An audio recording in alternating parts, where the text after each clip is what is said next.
8 de la mañana, 18 minutos. En España, un 25% de la población, dicho de una manera más sencilla, 1 de cada 4 personas o bien tiene diabetes o bien está en un estado previo o inicial de la enfermedad. Los datos, en cualquier caso, no quedan aquí porque hay más de 1,5 millones de personas que es diabética, pero que no lo sabe.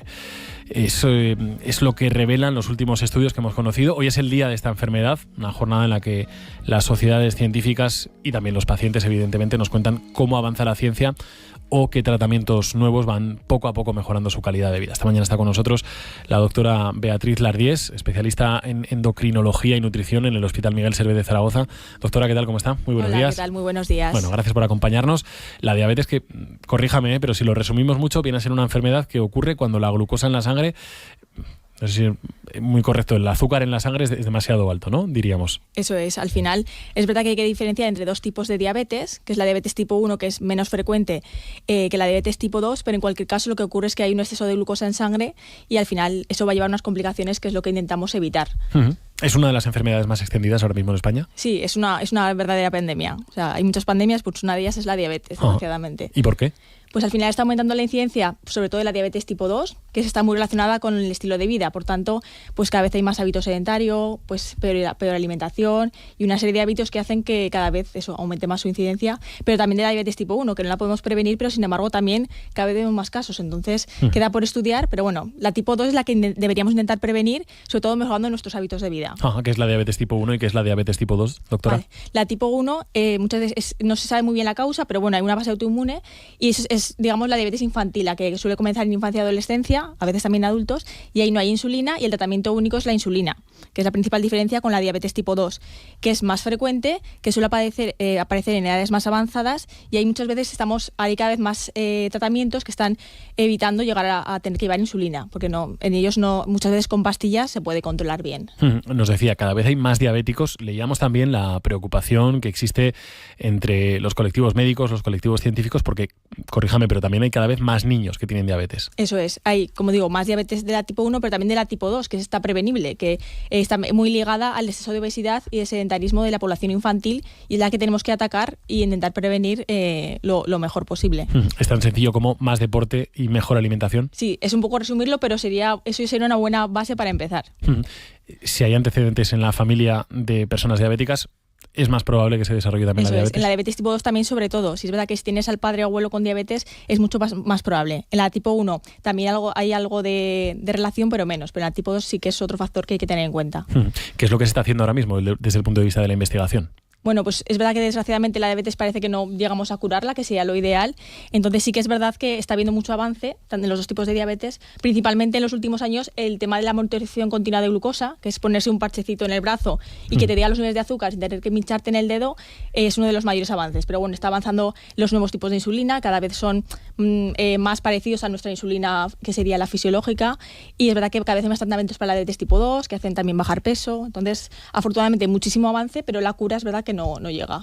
Seguimos hablando ahora mismo con usted, seguimos hablando ahora mismo con Beatriz Lardíez, pero me va a permitir que saludemos también a Pablo Lozano, es el presidente de la Federación de Asociaciones para la Diabetes de Aragón. Padece la enfermedad y además es médico endocrino. Doctor, ¿qué tal? ¿Cómo está? Muy buenos días.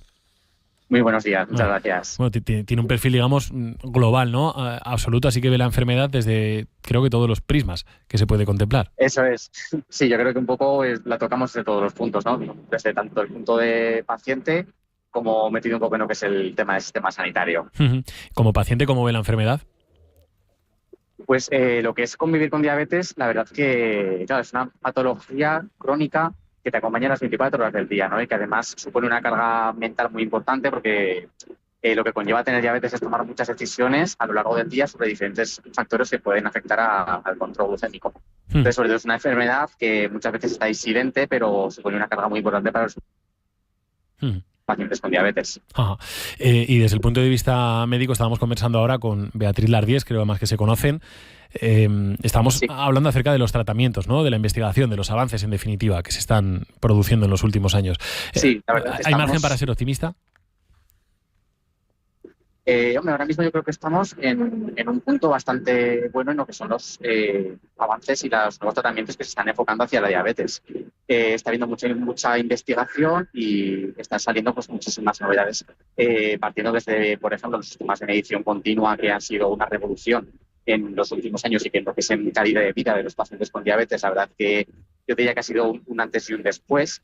Y no solo eso, sino también pues, en la aparición de nuevos tratamientos farmacológicos que cada vez pues ayudan además de mejorar lo que es el tratamiento, el control de la diabetes, aportar otros beneficios a nivel cardiovascular, por ejemplo, de pérdida de peso, y que desde luego hay mucha población con diabetes que se puede beneficiar de eso. Y también, por ejemplo, con el tema de la prevención, de la detección temprana de la diabetes tipo 1 autoinmune, que es diabetes que generalmente se da en la edad pediátrica, y que bueno, están también apareciendo fármacos que van a poder permitir pues retrasar algo lo que es la aparición en ciertos pacientes de riesgo.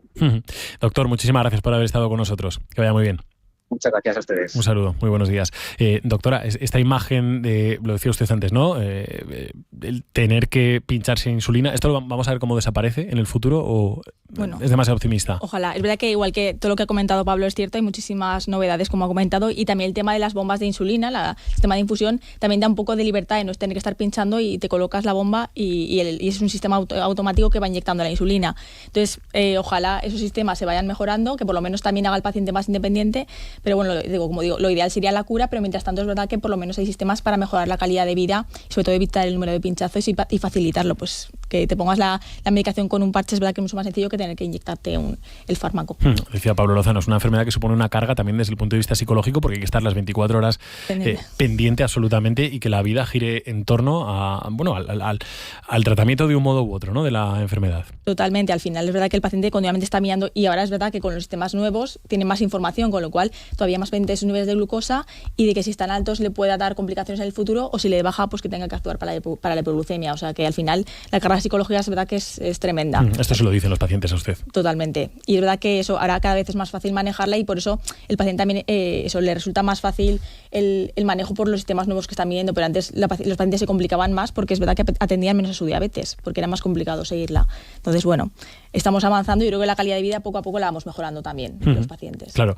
Supongo que ahora ya incluso con la utilización hasta de aplicaciones, ¿no? De aplicaciones de teléfono móvil para, de alguna manera, llevar una monitorización cada paciente, cada persona sobre su propia diabetes. Claro, a nosotros nos facilita mucho el trabajo, pero es cierto que eso que puede ser una carga mental más, porque igual que beneficia el control, también hace que el paciente esté más pendiente de la aplicación, o de ver la glucemia que tiene, o de ver lo que come y si lo pone en la aplicación. Entonces eso, lo bueno y lo malo, pero en general yo creo que es todo beneficioso para ellos.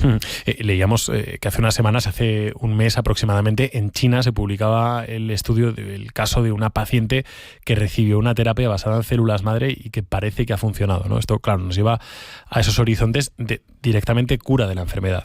Es verdad que como todo en la investigación avanza muchísimo, y ojalá eso sea pronto realidad, pero bueno, al final eso hay que tomarlo con cautela, es un buen paso, es verdad que nos da esperanzas a un medio plazo, pero bueno, habrá que seguir en esa línea y ojalá pronto podamos contarlo. Decía usted antes que hay que poner el foco también no solamente en las personas que tienen diabetes, sino en las que no la tienen, ¿no? Para, de alguna manera, intentar evitar nuevos casos. Antes ponía el foco, decía, resumo mucho y hablo de más ejercicio físico, de una vida más saludable desde el punto de vista de la actividad física, pero también desde los hábitos saludables. Esto nos lo dicen para todas las enfermedades, seguramente.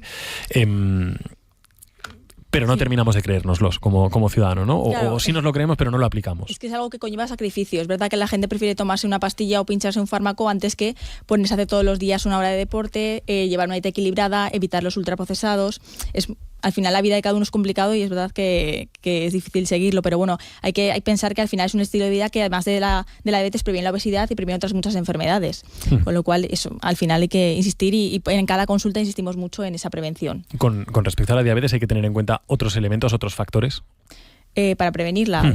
Bueno, pues al final ya tengo los fundamentales son esos. Es verdad, como ha comentado también Pablo, en la tipo 1 sí que está habiendo ahora fármacos que nos pueden, más que prevenir, ayudar a retrasarse la aparición, que también es muy importante, porque la tipo 1, como digo, la causa no la teníamos muy clara y es verdad que no la podemos hacer algo para prevenirla claramente, pero eso, en la diabetes tipo 2, yo es verdad que la base por la que empezaría es eso, insistir en adecuar hábitos, cada vez más ejercicio, el que la gente vaya a caminar, suba escaleras, o sea, ya no es que vaya a un gimnasio, sino que en su día a día aumente esa actividad, y desde luego la alimentación hay que mejorarla muchísimo, porque cada vez comemos más ultraprocesados y más alimentos que no son de la dieta mediterránea, y ya digo, con solamente que hiciéramos eso ya prevendríamos muchísimos casos. Antes os hablaba de esos botones blancos, de esos parches que contribuyen a tener un mejor control de las subidas y bajadas de azúcar en sangre. ¿Quién tiene acceso a esos parches? No sé si es algo gratuito para todo el mundo o bueno, hay no que para pensar, todo el mundo. Afortunadamente se está ampliando el abanico. Empezó siendo únicamente financiado para pacientes con diabetes tipo 1, que son los que llevan insulina sí o sí, y ahora hemos conseguido ya, desde luego, hay diferencia por comunidades autónomas, pero ya en Aragón, para pacientes con diabetes tipo 2, otros tipos de diabetes que llevan insulina bolobasal, que llamamos, con insulina lenta y insulina rápida, sí que está financiado para todos. Entonces, poco a poco vamos incluyéndolos en las consultas y lo vamos ofreciendo. La mayoría lo aceptan. Algunos es verdad que lo de saber todo el día cuánta azúcar tienes a veces les agobia, pero la mayoría lo aceptan y están encantados con el cambio. ¿Qué necesidades tienen desde el punto de vista médico, desde el punto de vista clínico, investigador, y qué necesidades observa usted que tienen los pacientes? ¿En qué podemos mejorar en el tratamiento aquí en Aragón? Pues digo, al final eso, es verdad que hay muchísima investigación en marcha. Yo creo que ya lo de la monitorización continua de glucosa, es verdad que la gente pide mucho la bomba de insulina mágica que le haga todo el tratamiento, que te pongas una bomba y que vaya sola. Entonces, yo creo que queda mucho por investigar y por también facilitar el acceso a más pacientes que puedan acceder a esa bomba de insulina. De momento no es verdad que no hay nada mágico que te ponga la insulina sola, pero yo creo que la gente, si tuviera un sistema en el que la insulina se manejara sola y se le inyectara y se tuviera que despreocupar un poco de ese pensamiento continuo de cuánto azúcar tengo, cuánta me pongo, sería un gran alivio, por ejemplo, así como un poco más a medio corto plazo. Bueno, vamos a ver si para el año que viene, cuando lo invitemos otra vez a la radio, podemos contar que ha habido avances en este sentido. Beatriz Lardies, especialista en endocrinología y nutrición del Hospital Miguel Servet de Zaragoza. Muchísimas gracias por haber estado esta mañana. Muchas gracias a vosotros. Que vaya muy bien. 8:30 de la mañana, en un instante la tertulia, vamos ya con el análisis de la actualidad. Patés de un Castillo lleva más de 25 años elaborando patés vegetales, perfectos para una dieta rica y saludable. Rosa Barón es una de las fundadoras. Apostando por la innovación, os queremos presentar un nuevo paté, 100% vegetal y con todo el sabor del foie. Su secreto, productos naturales y de calidad. Los podéis encontrar en laconserveradelprepirineo.com. Los del gorrete rojo. Patés de un Castillo, primera clasificada en la convocatoria de ayudas reactivadas. Una iniciativa de la Fundación Isabel Martín con la colaboración de CARTV. Otra semana más, tu equipo de deportes te espera en Aragón en Juego. Hoy, desde las 6 de la tarde, Copa del Rey, Egea, Hércules de Alicante y además, baloncesto, FIBA Eurocup. Estudiantes, Casademont Zaragoza. Escúchanos en la FM, en aragonradio.es o en nuestra aplicación móvil. Aragón Radio con el deporte aragonés. Picture me upon your knee with tea for two and two for tea. Me for you and you for me alone. Nobody near us to see us or hear us, no friends or relations, weekend vacations. We won't bring our telephone, dear. They'll rig all awake and stop to bake a sugar cake for you to take and all the boys to see. We will raise a family, a boy for you. Can't you see how happy we would be?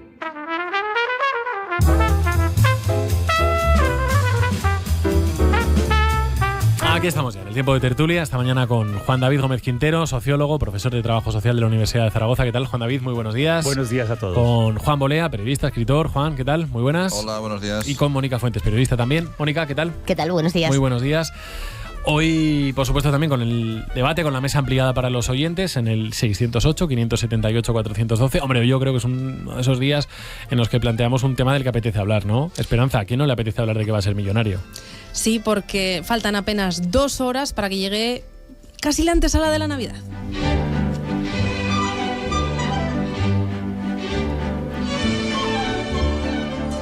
A las 10:30 de la mañana se presenta el anuncio, yo diría que uno de los más esperados del año, el anuncio del sorteo extraordinario de la Lotería de Navidad.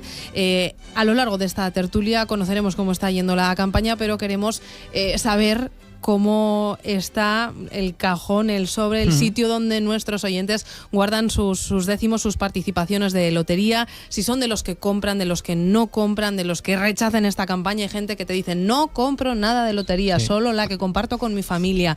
Hay otros que por cuestión de participación de equipos de fútbol, de cualquier asociación cultural, cada vez, bueno, pues hay más opciones, ¿no? Queremos saber si son de los que participan, si ya tienen sus décimos, si esperan al último momento, de los que compran números altos, bajos, bonitos, feos. En fin, ¿cómo encaran ustedes esta campaña del sorteo de la Lotería de Navidad? Suele pasar una cosa siempre en la tertulia, que cada vez que sacamos este tema en la tertulia, los tertulianos dicen que no juegan a la lotería. Que no juegan, es una opción muy lícita, por supuesto. Sí, claro, lo que pasa es que luego contrasta con la realidad, con lo que se juega. Yo sí juego, ¿eh? Sí, Mónica. Sí, yo no, obviamente, sí, del trabajo, hombre, imagínate. Pero solo del trabajo. Y sigues trabajando tú, ¿eh? Solo del trabajo. Generalmente sí, me intento limitar bastante, sí. O sea, nada, no juega. El décimo del trabajo no cuenta. Es una cuestión de protecciones. Es como un seguro de vida, el jugar el décimo del trabajo. Más o menos, ¿no? Para mí ya es mucho, porque yo ni eso. Nada de nada, Juan David. Nada de nada. Juan Bolea. No, yo sigo el consejo de mi abuelo Isaac, que en paz descanse, que decía, hijo mío, nietecito, vamos, la mejor lotería, el trabajo y la economía, me decía, ¿sabes? Pero en mi familia hay loterópatas, ¿eh? Hay unos cuantos, no les ha tocado nunca y yo no juego. Oye, que siempre preguntamos a los oyentes y Javier de Sola que... Mira, yo te lo voy a contar. Nosotros tenemos en casa una caja. Vale. Tendrá, no sé, como 29 centímetros, 30 centímetros, como un folio, ¿no? Porque nos entendamos. La caja pone para mis mejores deseos. Y ahí vamos dejando año a año los décimos de la lotería. ¿Ves? Yo creo que es un error, porque como pone para mis mejores deseos, nunca terminan de concretarse esos deseos. Y permanecen siempre como eso, como deseos. No sé. Hay que ser más específico. Igual tenemos que cambiar de caja. Y tenemos que guardarlos en otra caja para que ponga para comprar realidades, para gastar un pastizal. No sé. Bueno. Pero sí, ¿tú que juegas mucho o no juegas a la lotería, Esperanza? Yo soy un poco gafe, entonces cuando digo que no compro es justo ese número el que toca, así que cuando me proponen comprar yo ya no digo nada. Encima en Calatayud con la de millones que jamás, siempre. No me ha tocado jamás. Y me podría haber tocado varias veces, no me ha tocado jamás. Y no te ha tocado nunca. Por bocazas. El de la radio no lo juegas, ¿no? Espero. Sí, el de la radio sí. Vaya por Dios, el de la radio que es el que quería decir. No toca. Bueno, 608-578-412, 608-578-412. Si nos quieren escribir, si nos quieren contar si van a jugar mucho, poco, nada, qué manías tienen, dónde han comprado lotería, si compraron ya por el mes de julio, por el mes de agosto, mejor dicho, cuando fueron de vacaciones a quién sabe dónde. En fin, 608-578-412. Hablaremos de esto y llamaremos a los loteros, de hecho, en la segunda parte de la tertulia para que nos cuenten cuánta lotería se ha vendido este año. Vamos a empezar en cualquier caso la tertulia con la mirada puesta en otro asunto completamente diferente. Hoy tenemos pleno en las Cortes de Aragón, en menos de una hora ya, en 55 minutos. Comparecencia del presidente Jorge Azcón para explicar los efectos de la DANA aquí en nuestra comunidad autónoma. Recordamos, las ayudas que su gobierno ha puesto en marcha para ayudar a los municipios afectados también se van a tratar, y la intervención de los efectivos aragoneses en la Comunidad Valenciana, sobre todo en Catarroja. Sobre las ayudas, que por cierto se publican mañana en el BOA, Esperanza, vamos a recordar claves. Lo primero, la cuantía de las ayudas. Pues van a ser 20 millones de euros por ahora. En principio, tal y como explicó la portavoz Mar Vaquero, no descartan que pueda haber ampliaciones. Con esta cantidad quieren complementar el dinero que aporten los seguros y el gobierno central. ¿Y qué localidades se pueden acoger? Hay que recordar que se incluyen los afectados por el temporal de hace 2 semanas y también por las fuertes tormentas de finales de agosto y principios de septiembre. Son medio centenar. El grueso está en la provincia de Teruel, en buena parte del eje del río Jiloca, Cuencas Mineras, Bajo Aragón. También hay puntos de la zona de Albarracín, Gúdar, Jabalambre, Bajo Martín o Maestrazgo. En la provincia de Zaragoza destacan los municipios en la cabecera del río Piedra y los de aguas abajo del Ribota, también en el entorno de Herrera y Villar de los Navarros. En Huesca, la parte norte, afectada sobre todo en agosto y que mantiene, recordamos, muy tocadas las comunicaciones con Francia. Algunas de las que hemos venido hablando, Canfranc, Bielsa o Ainsa. Mañana se publica, decíamos, la lista completa en el Boletín Oficial de Aragón. En cuanto a las cantidades, Esperanza. Destaca el apartado relacionado con la vivienda. Aquí el máximo serán 60.000 euros. En el caso de destrucción total de la vivienda pueden ascender hasta 60.480 euros, daños estructurales hasta 41.280 o afecciones que no afectan a la estructura de la vivienda o para elementos comunes en la comunidad de propietarios hasta 20.640 euros. Eso en vivienda. Para vehículos el máximo será de 36.000. En cuanto a los negocios, se ha fijado un máximo de 7.500 por comercio, 100.000 por industrias o alojamientos turísticos y hasta 300.000 para grandes complejos turísticos. Eso sí, que tengan seguros. Además, pymes y autónomos podrán solicitar hasta 1,9 millones de euros de créditos por parte de SODIAR, la Sociedad Pública de Apoyo Financiero a las Empresas. Y sobre 2 casos puntuales, el Monasterio de Piedra o el balneario de la Virgen de Jaraba, con daños valorados en más de 4 millones de euros, decía Mar Vaquero. Estará incluido en estas ayudas, aunque como sabemos los daños son superiores y se estimarán. Tenemos que tener en cuenta que hay por parte de las 4 consejerías se contempla ampliamente la posibilidad de encardinar estos daños a través de cualquiera de las 4. Lo veremos. Como decíamos, veremos a ver, este es el primer capítulo de estas ayudas. Por último, en agricultura y ganadería también habrá compensaciones que aún no conocemos, llegarán de la propia consejería y sí sabemos, así lo han explicado, que se pagará el 50% de las obras en infraestructuras municipales. Ahora comentamos la gestión de la DANA, la respuesta de la DANA en otras administraciones, pero hoy ponemos la mirada para empezar en nuestra comunidad autónoma. Mónica, empiezo por ti, sobre las ayudas, sobre todo, ¿qué te parece la, digamos, respuesta que se da desde el Gobierno de Aragón? A mí me parece correcta. Yo creo que la situación lo merece. Además, han sido muchos los daños y me preocupa especialmente a lo que se refería Esperanza al terminar su intervención ahora, el Monasterio de Piedra y la zona de los balnearios. Es una zona que tira mucho del turismo, de Calatayud, y yo creo que los daños en el Monasterio de Piedra van a ser muy, muy cuantiosos. Y es una pena, porque además es un reclamo turístico muy importante, viene muchísima gente de fuera y para la economía de la zona es fundamental. Sí voy a poner una pequeña pega quizás a la gestión del Gobierno de Aragón, y es que yo creo que tendrían que hacer más fuerza a la hora de exigir al Estado que nos incluyan también como afectados por la DANA. A ver, yo entiendo que la situación de Valencia es crítica, han entrado allí 78 municipios, pero es verdad que aquí, aunque no ha habido víctimas personales, sí es verdad que ha habido daños muy cuantiosos en algunas zonas de Teruel y, por ejemplo, en el Monasterio de Piedra. El Monasterio de Piedra da trabajo a 117 personas, de ellas 97 son fijos. Entonces yo creo que tendrían que tener el mismo derecho a aprovecharse de las figuras para preservar el empleo que tienen también en la DANA en la zona de Valencia. Juan David. Bien, yo digamos que no pongo ningún reparo, pero sí me gusta contextualizar la ayuda en la emergencia en un contexto del ciclo de la política pública, digamos, en toda su dimensión. Es decir, debemos sacar pecho, y está bien que lo haga el Gobierno aragonés, sacar pecho respecto a estas medidas de ayudas ante las catástrofes naturales, pero recordemos que es solo una parte de todo el proceso. Todo esto comienza con la prevención. ¿Qué podemos hacer para evitar, por ejemplo, situaciones como las inundaciones, como por ejemplo los barrancos que colapsan, etcétera? Entonces, si lo vemos en el ciclo de la prevención, la planificación, la reacción inmediata y la asistencia y la reparación, está bien. Pero si solo estamos presentes cuando hay que reparar, pero nos hemos olvidado de las fases anteriores de ese ciclo, pues tenemos un problema. Entonces, me parece importante, en ese sentido, concebirlo como parte, digamos, de una ejecución más amplia, ¿no? Y no solamente puntual. Y lo segundo, que me parece importante también, así como nos sentimos orgullosos de estas ayudas, creo que tendríamos que sentirnos orgullosos cómo se financian estas ayudas. Porque me preocupa que en los últimos años el discurso, digamos, proclive a favorecer y exaltar la disminución de los impuestos vaya teniendo tanto eco y tanta acogida entre la población y entre algunos partidos políticos, porque estas ayudas se financian con impuestos. Entonces, podríamos decir, pero yo qué tengo que ver aquí, urbanita, en Zaragoza, con los agricultores del Jiloca, o con los ganaderos del norte de Huesca, o con la población de las cuencas mineras. Pues claro que tengo que ver, porque hacemos parte todos de una misma comunidad, y en ese sentirnos parte de la comunidad, la mejor solidaridad, además de la que surge espontáneamente por la ciudadanía, es la de los impuestos y la de la contribución ciudadana a un fondo común que pueda hacer frente a estas situaciones. Juan Bolea.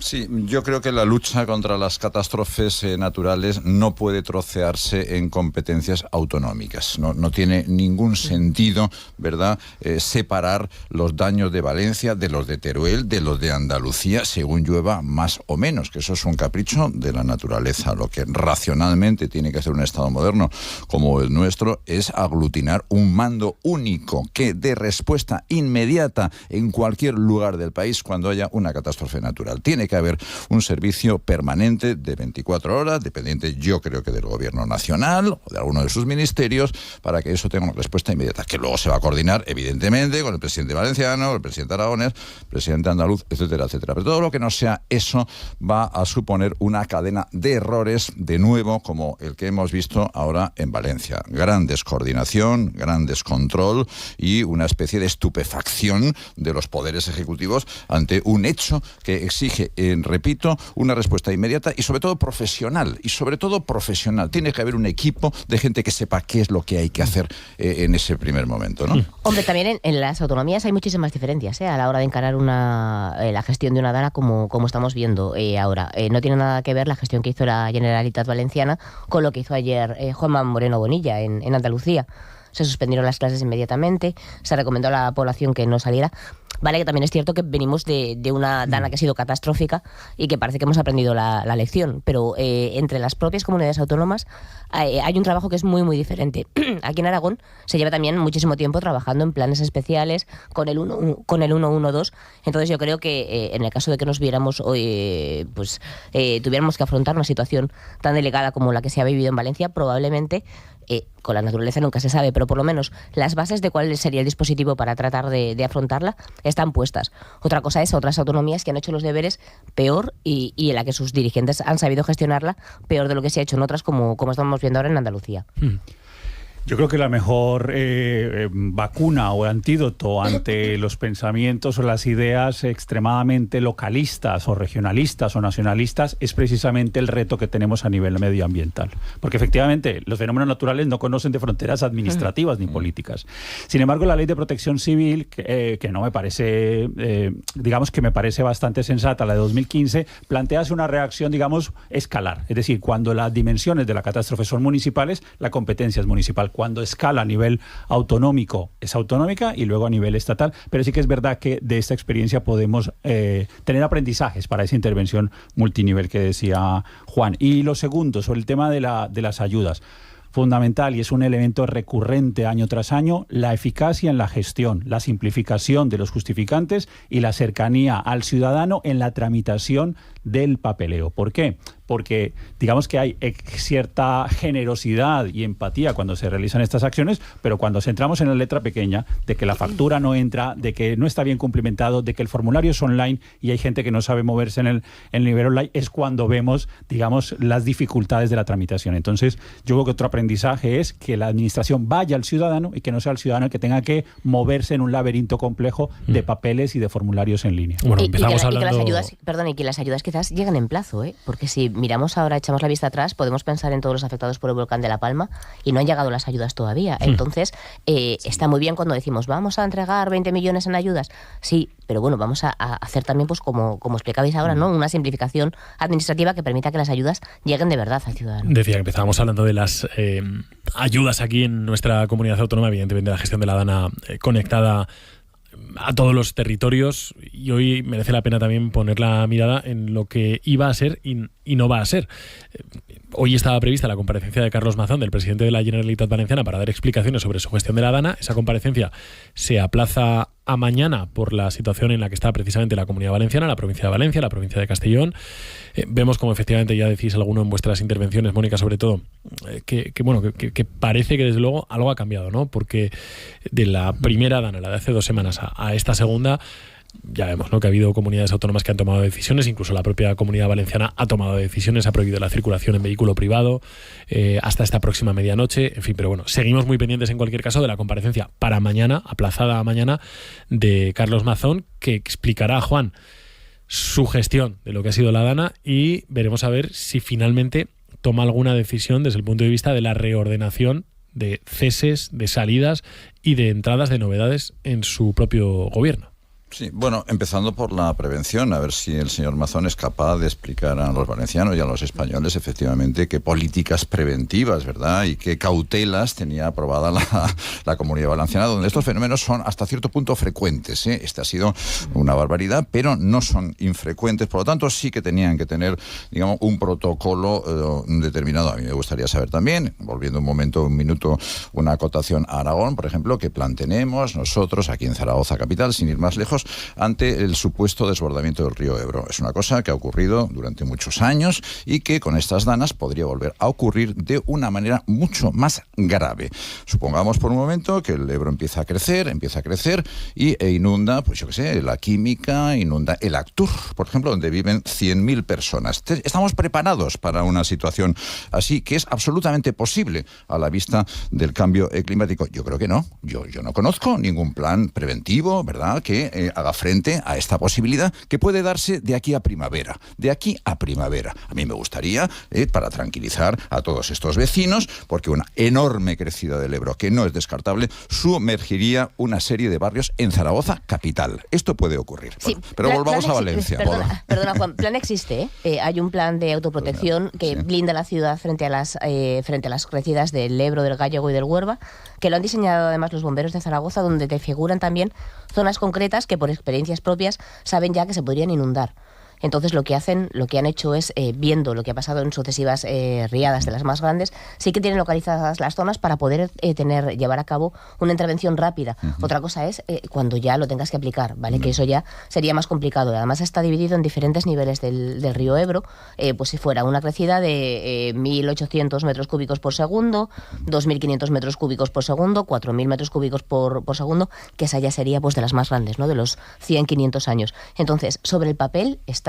Otra cosa es que luego te pasa, pues como nos pasó con la tormenta histórica del 6 de julio sobre el Barranco de la Muerte, que evidentemente ahora, viendo lo que ha pasado en Valencia, pues yo creo que somos todos conscientes de que aquello fue un milagro, ¿no? Que consiguiéramos que hubiera daños materiales, pero ninguno personal. Pero sobre el papel, ya te digo, sí existe un plan, sí saben cómo tendrían que actuar, sí lo han elaborado los bomberos, que para mí también eso da garantías, ¿no? Porque ya no son técnicos, son los propios bomberos los que dicen aquí, aquí y aquí. Otra cosa es, cuando estemos en una situación crítica, cómo va a responder ese plan, porque muchas veces, ya sabes, puedes tener un plan y a la hora de reaccionar puedes tener algún tipo de errores, pero por lo menos identificados sí están. Por eso te decía que en Aragón por lo menos sí se ha hecho el trabajo teórico. Otra cosa es el práctico. Pues al final, con la naturaleza y viendo las lluvias torrenciales de la Dana, también te lo dicen los propios bomberos, que es que si te cae aquí lo que te cae en Valencia, es que es muy, muy difícil dar respuesta. Pero bueno, por lo menos lo que es la teoría está, veremos a ver en la práctica. Ojalá no sea necesario activarlo nunca, ojalá. Pero, vamos, pero en esa parte teórica, hablando del plan, en la teoría, como decías tú en el papel, ¿cuánto saben los ciudadanos cómo reaccionar ante esto? Yo creo que ahí tenemos, y es una parte de este aprendizaje doloroso que hemos tenido que apreciar en el caso de la Comunidad Valenciana, y es el caso de ciudadanos que dicen, pues voy a proteger mi coche, por ejemplo, para evitar que se estropee, o voy a ir rápido por esta vía para cuando había carreteras ya embalsadas. Es decir, creo que hay un elemento pendiente y es el de la pedagogía y la información a la ciudadanía para que estos planes sean eficaces, porque si bomberos, policías, protección civil saben qué hacer, pero la ciudadanía no, pues podemos generar, digamos, un efecto contradictorio. Y yo creo que ahí hace falta que en colegios, que en comunidades de vecinos, que en centros públicos haya información, haya, digamos, algo que nos permita saber qué hacer en momentos determinados. Volviendo a Valencia. Os preguntaba, expectativas que tenéis con la comparecencia de mañana de Mazón. Sí, bueno, yo me temo que no piensa dimitir, debería hacerlo, quizá no ahora en un primer momento para no agravar todavía y confundir aún más la situación, pero yo creo que la dimisión de Mazón debería producirse en un plazo razonable, ¿no? A la vista de los anuncios de ceses de sus consejeros, me parece que no va a dimitir, que va a cesar a unos cuantos consejeros y a continuar al frente de la Generalitat. Yo creo que debería dimitir el presidente de Valencia. Yo creo que debería dimitir el presidente del gobierno español, que ha sido fatal, digamos, en sus reacciones. Y yo creo que deberían dimitir varios ministros también del gobierno español. Es que yo no salvaría prácticamente a nadie, visto el desastre político, administrativo que se ha producido en Valencia. La reacción del pueblo ha sido un justo clamor. Y aunque se va atenuando, lógicamente, porque la gente es civilizada y las ayudas irán llegando, pero la respuesta ha sido nefasta, del gobierno autonómico y del gobierno español, de los dos. Y hay dos grandes responsables, Pedro Sánchez y Mazón. Ninguno de los dos va a dimitir y, bueno, esto continuará como viene continuando, pues con una gestión pésima, ¿no?, desde el punto de vista político, y esto se olvidará, como todo, como se olvidan los grandes desastres, como se olvidan los grandes errores, ¿no?, y a continuar gobernando, que es de lo que se trata. Hombre, con 220 muertos es muy muy difícil que se olviden las cosas. Entonces yo creo que ahora mismo estamos todos esperando a que las familias que han tenido pérdidas puedan enterrar a sus muertos, a que aparezcan los desaparecidos, pues los cadáveres de los desaparecidos ya tal y como están las cosas, a que pase esta dana y a ver qué efecto tiene, porque las alcantarillas de los pueblos que se vieron afectados por la primera están bastante mal. Entonces, pues vamos a ver, en el caso de que llueva mucho, cómo responde también el terreno. Y luego es que van a tener que dar muchísimas explicaciones todos. Empezando por el presidente de la Generalitat, evidentemente. Yo no sé si cuando tu comunidad está en alerta roja es un día apropiado para que quedes a comer con una periodista. Yo, en mi opinión, evidentemente no. Tampoco entiendo cómo es posible que una consejera que tiene entre sus atribuciones las emergencias no sepa lo que es esa alerta, que yo creo que la mayoría de los ciudadanos, o muchos por lo menos, sí sabemos lo que es y cómo funciona. Tampoco entiendo que una consejera de turismo pueda decir algo así como: no voy a permitir que los familiares de las víctimas se acerquen a la morgue. Hombre, eso lo faltaba. Quizás lo que deberían haber hecho es un dispositivo psicológico acorde para que las personas que no saben dónde están sus familiares, que es posible que estén muertos, puedan estar bien asistidas, ¿no? Entonces, quizás lo que se puede esperar de mañana es que tome una reacción rápida, que para él lo más sencillo sería cesar a estas dos consejeras, pero claro, él debería explicar qué pasó, por qué nadie estaba mirando cómo estaba la rambla del Pollo. Estaban preocupados por una presa, pensando que se podía romper o no, y sin embargo algo que era pues más o menos de cajón, que ya habían tenido problemas previamente, ¿por qué no mejoró la coordinación con la Confederación Hidrográfica del Júcar? Y luego ya, una vez pasada esta emergencia, tendremos que ver si tiene el gobierno que tomar un mando único en este tipo de emergencias, porque es que las danas han llegado para quedarse, llevamos en 15 días 2. Entonces yo creo que sería importante tener un protocolo muy establecido que diga que tiene que hacer cada una de las instituciones.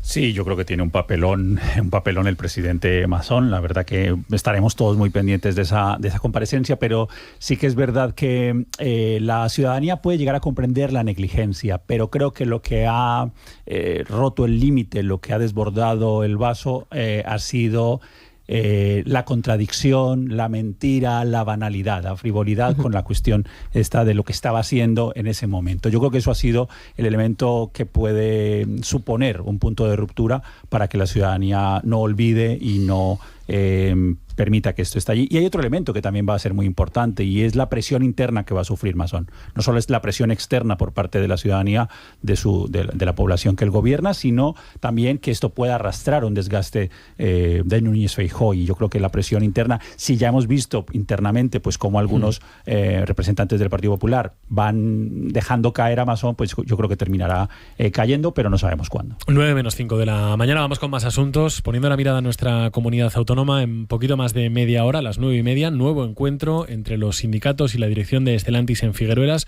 para negociar el expediente de regulación temporal de empleo que ha presentado la multinacional.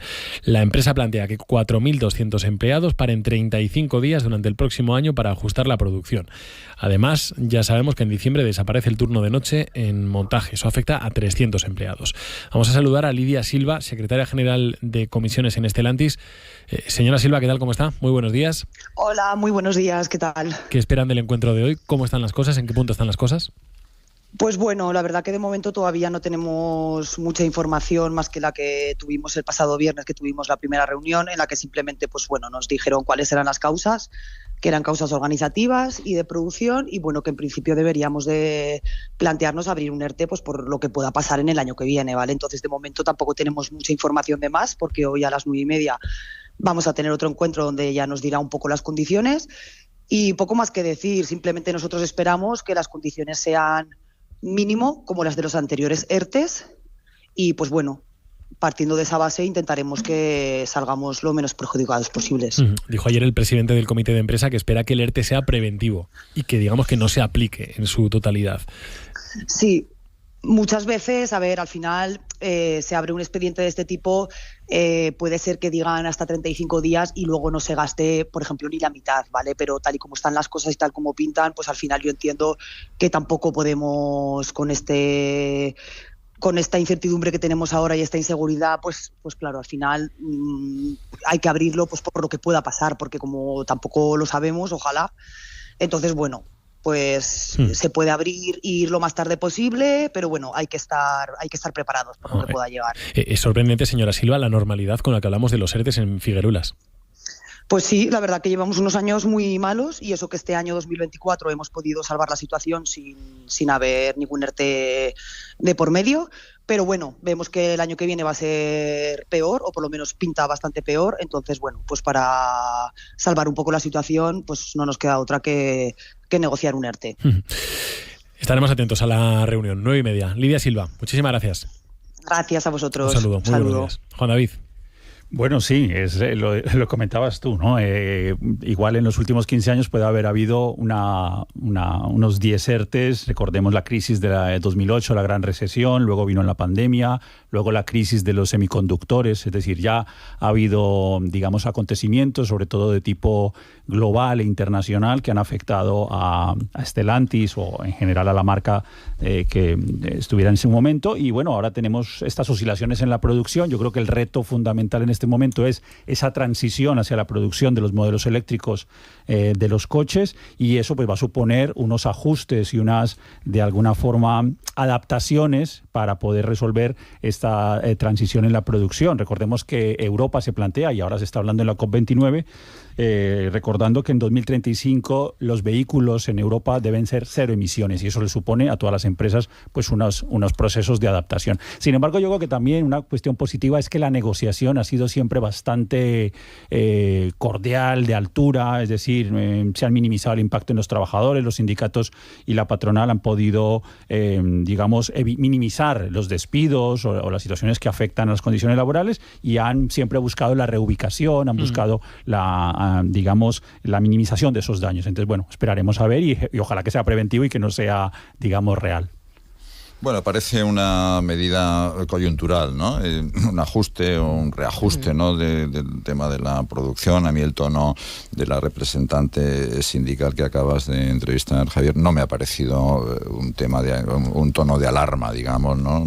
Sí, de lógica inquietud, pero, como decía Juan David, de una manera muy coordinada con los intereses generales de la empresa. Yo creo que la fábrica funciona de una manera muy coordinada, muy ejemplarizante, yo creo, en el momento actual, con una gran conciencia, ¿no?, de responsabilidad por una parte y otra, y podemos estar muy orgullosos. Yo creo que es una factoría que a imitar en muchos lugares, que además ha sostenido y mantiene un modelo a lo largo del tiempo, ¿no?, una credibilidad, una tradición, ¿no?, interesante, y ojalá que les vaya muy bien y que vendamos muchos coches, que es de lo que se trata. Sí. A mí lo que me preocupa es lo que dice, que en 2025 se temen que puede ser un año peor. Vamos a ver también qué pasa con Donald Trump, con la guerra comercial con China, que eso podría tener algún tipo de afecciones. Ahora seguimos con la tertulia, ahora seguimos con Mónica Fuentes, con Juan David Gómez Quintero, con Juan Bolea. Son las 9 de la mañana.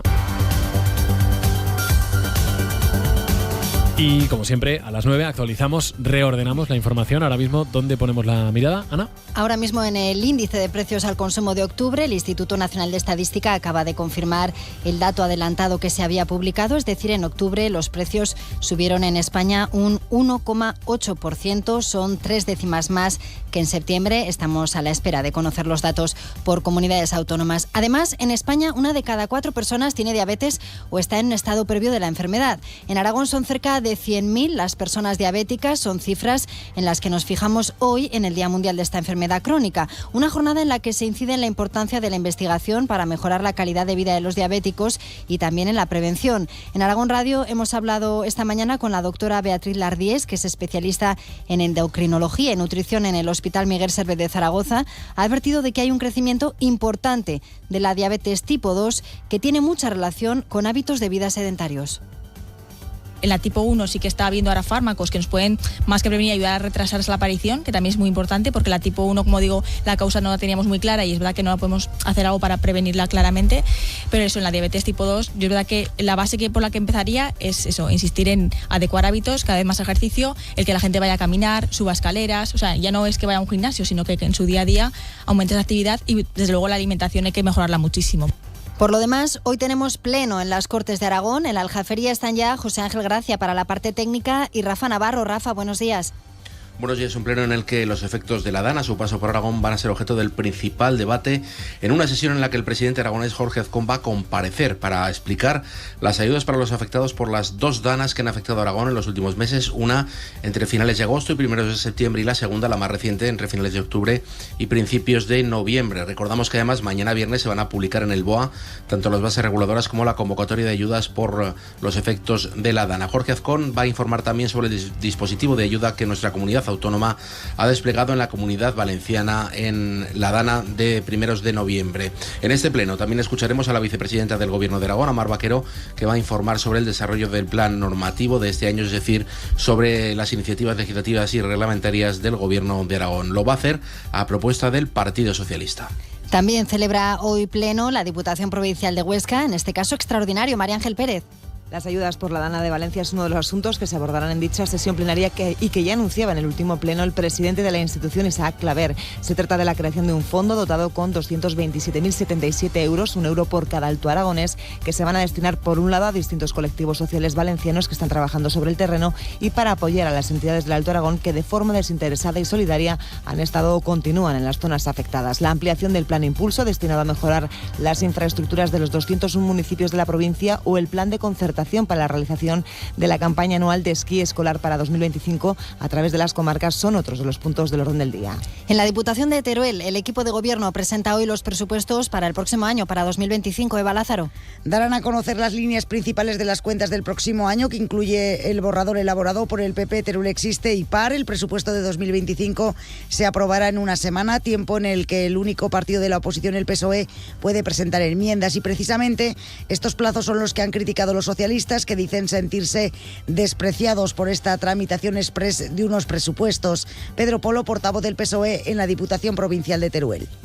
El desprecio que ha hecho el Partido Popular y su presidente Joaquín Justes a la oposición, a la única oposición que somos nosotros, el Partido Socialista, con esta tramitación express de los presupuestos que pretenden llevar a cabo. Esta forma de proceder, de aprobar un presupuesto en tan solo unos días, da muestras del tipo de gobierno que es. Un gobierno con unas formas autoritarias y que tiene totalmente secuestrados y a su merced a los dos socios, el PAR y Teruel Existe.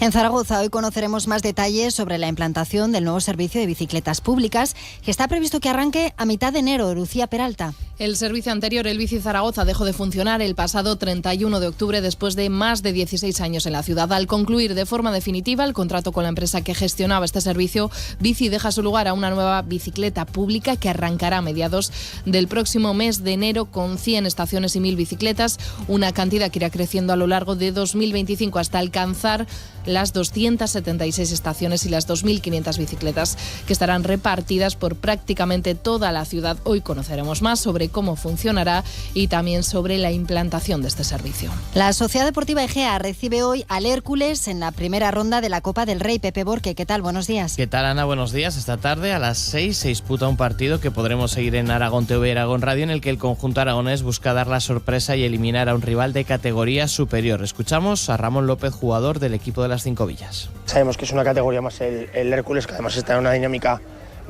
buena, está en la parte alta de la tabla. Yo tengo la experiencia de ver ganar al Real Madrid con el Alcoyano. Son partidos que con este nuevo formato de Copa del Rey es algo que puede pasar, puede ocurrir, y bueno, hay que disfrutarlo y si se gana, pues a disfrutar de lo que venga. Y a continuación, a las 8:30, regresa la Liga Femenina de Baloncesto para Casa de Monzaragoza, que visita la pista de Movistar Estudiantes, un partido que también se podrá seguir en esta sintonía y que se verá en Aragón TV. Por otro lado, el equipo masculino ponía fin ayer a la primera fase de la FIBA Europe Cup con una victoria en Chipre y ya conoce sus rivales en la segunda ronda de esta competición.